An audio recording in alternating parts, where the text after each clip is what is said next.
Nasa 36 weeks na nga ang tiyan ko dito at sa mga panahong 'to ay kinakailangan ko ng maglakad-lakad sa labas para mag-release ako ng mas maraming pawis at para na din maarawan tayo sa umaga.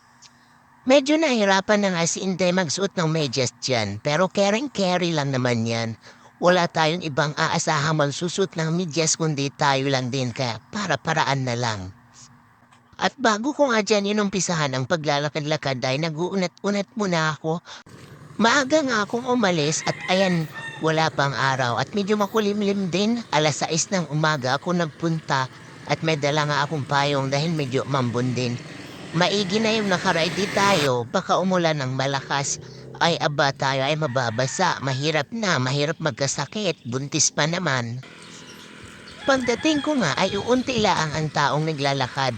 Karaniwan kasi dito pag tuwing umaga at hapon.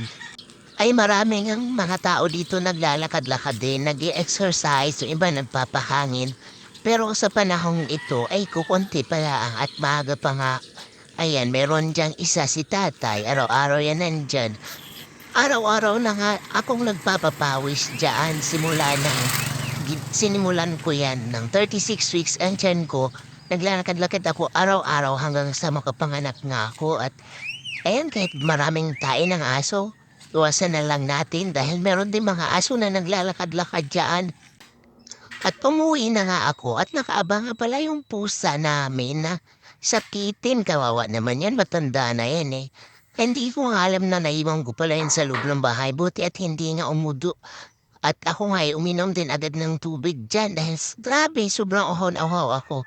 30 minutes baga naman ako naglakad. Tapos ang bigat na ng tiyan ko. Sino baga naman hindi uuhawin yan? At hindi na nga ako nagpahinga at dumiretso na agad ako sa kusina. Sa mga panahon yan, gutom na ako at gusto ko na lang magluto ng itlog dahil yun ang pinakamabilis lutuin para makakain na din agad ako.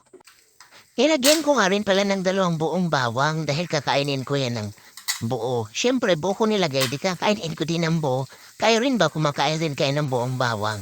At pagkatapos nga kumuha na nga rin ako ng kanin dyan, ang ginawa ko ang takalan na yung parang mangkok na maliit. So parang ang sukat naman niya ay 1 cup din.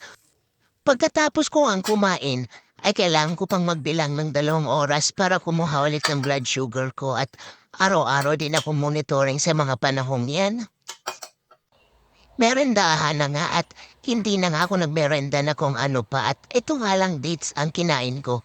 6 pieces every day at sa tingin ko naman hindi rin naman nakakasira sa aking diet dahil hindi naman gano'n kataas yung aking blood sugar at kailangan ko din kumain yan dahil makakatulong daw yan pampabuka na ating cervix kapag tayo ay manganganak na.